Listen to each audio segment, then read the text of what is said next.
We just didn't want the energy to shift. That's what Mom said. She didn't even flinch, just stirred her coffee and said it like she was commenting on the weather. We're keeping it small, just immediate family. I blinked once. I am immediate family? She looked away. That night, I booked a flight to Iceland, not out of spite, out of necessity. Because when someone shows you where you stand, you stop standing in the same place. I wasn't going to beg to be at a wedding where I'd clearly already been erased. I watched their Instagram stories from a black sand beach. Filtered laughter, clinking glasses, matching satin robes. They looked like a catalog.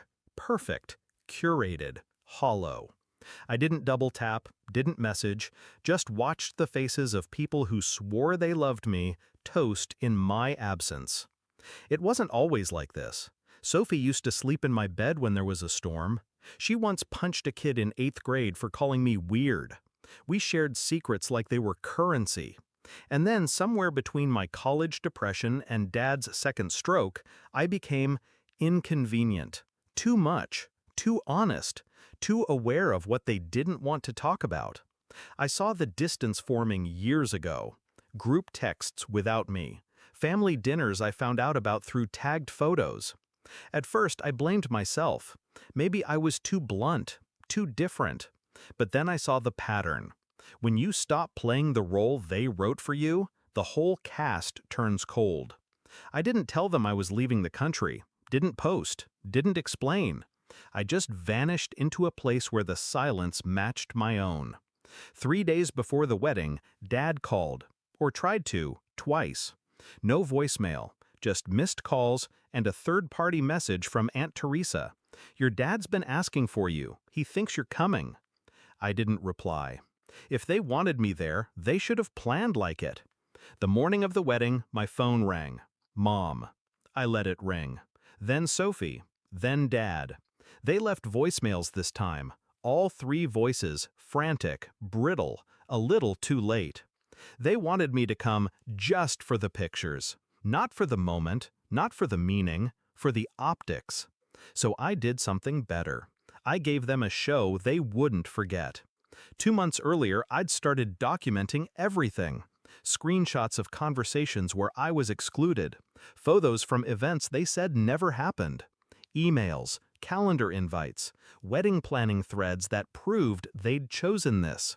And Sophie?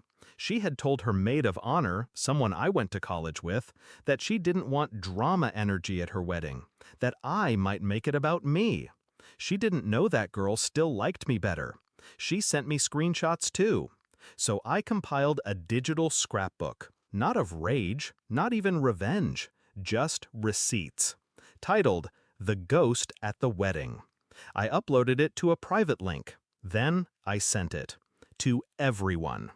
Every cousin, every family friend, every work contact listed in Mom's planning email. Since I couldn't be there, I thought I'd share the version of events you didn't see. I pressed send. Then I stood on the edge of a glacier and screamed, the kind of scream that burns out the grief. They called again, more this time, panicked. Sophie's voice cracked in the last voicemail. Why would you do this? Today of all days. But she knew why. You don't get to erase someone and then ask them to smile for the photo album. That night, the internet did its job. People talked. The photos on Instagram got pulled down. Comments flooded with, "Where's her sister? Didn't she plan this trip?" She was literally in the group chat. Their perfect day, now permanently stained. Not by malice, by truth. Dad found me 3 weeks later, showed up at my apartment, quieter than I'd ever seen him. He didn't yell, didn't defend them, just sat on my couch and whispered, "I'm sorry." And that was enough. Not because it fixed it, but because it was the first honest thing anyone had said to me in months. The family hasn't really recovered. Sophie deleted most of her accounts. Mom still tells people I had a breakdown. Let her. Let them all craft their fiction. Because I've stopped auditioning for the role of the good daughter. I went to Iceland to disappear. Instead, I found myself. Cold air, wide skies, a silence so loud it wiped their voices out of my head. I didn't ruin the wedding. I just reminded them I exist.